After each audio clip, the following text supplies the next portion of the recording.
The Haze Free Press and Sports Roundup are pleased to announce this week's Athlete of the Week, Eli Guajardo. Eli is a 2013 graduate of Lehman High School and one heck of a soccer player. While playing for the Lobos, Guajardo racked up 24 goals in his last season, setting a new single-season record. But he's not stopping there. Eli has his eyes set on a starting position on the soccer squad at Houston-Tillotson University, where he will be starting this fall. Guajardo comes from a soccer legacy, having two older brothers who went on to play at the professional level in Mexico. He believes much of his skill is owed to them and the backyard games the family had growing up. In addition, Eli was a member of Soccer Zone in South Austin, an indoor training facility where, as he puts it, you can just let go and do what you do best, play soccer. And now, your Athlete of the Week, Eli Guajardo.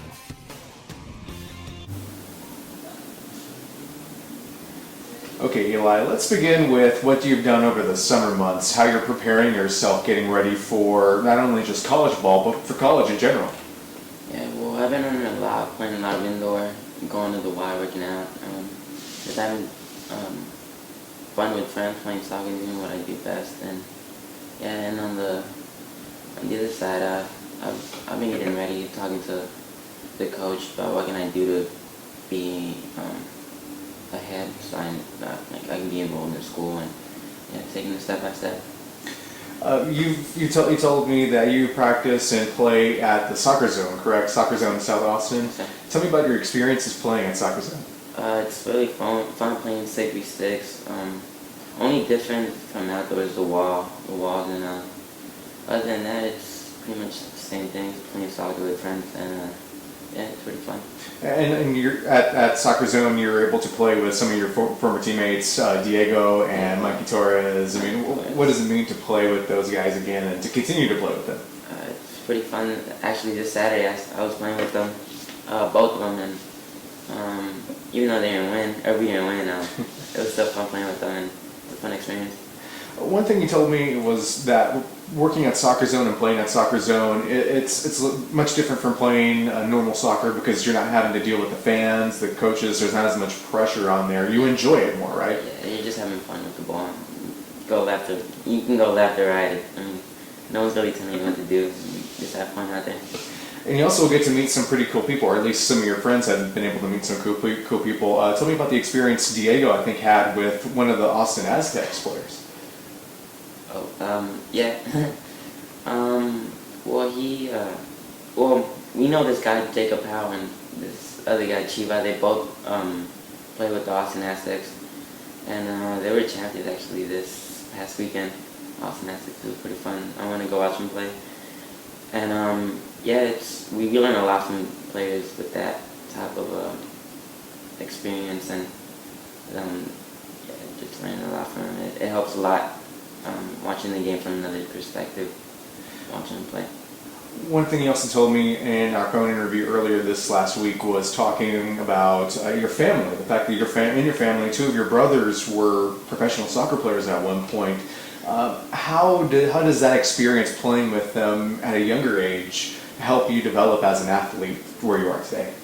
Yeah, well, I would always play with them, trying to play the way they did, even though they were way bigger than me. But I learned a lot from them. They showed me how to play soccer, a couple videos, and I learned a lot from them, and I am here because of them. So let's talk a little bit about college now. You're going to Houston-Tillotson. You'll be going to Houston-Tillotson. You're getting ready for the season. I think their season starts pretty soon. What are some of your initial goals while at Houston-Tillotson here in your freshman year? Yeah, well, I'm trying to do the best that I can there, and not only that, but trying to get a starting position, and that's going to be difficult because they have some pretty quality players. But yeah, that's my goal: trying to get a starting position and score a few goals. Like that. Okay. Now at Houston-Tillotson, you told me during the summer you've been able to work with them. I think those were team-led practices, right? Mm-hmm. And about three times a week during the summer months. Tell me about your experiences there playing or practicing with those players, with the Houston-Tillotson players. Yeah, all of them are great. They all have skill, great with the ball, great technique. It's fun playing with them, and I do the best I can to stay with them at the level they're playing at. feel pretty good. So what are you looking forward to now, outside of making the starting roster, of course, and scoring some goals, just in terms of college, what are you looking forward to now as you're moving forward with your education? I'm trying to get a good GPA, not stay behind in my education, and score goals. Score a lot of them, right? Yeah. All right, Eli, thank you very much. I appreciate your time. No problem. For the full story on Eli, check out the July 31st issue of the Hayes Free Press, available online at www.hayesfreepress.com. You can also like us on Facebook and follow us on Twitter. This has been your Hayes Free Press Athlete of the Week.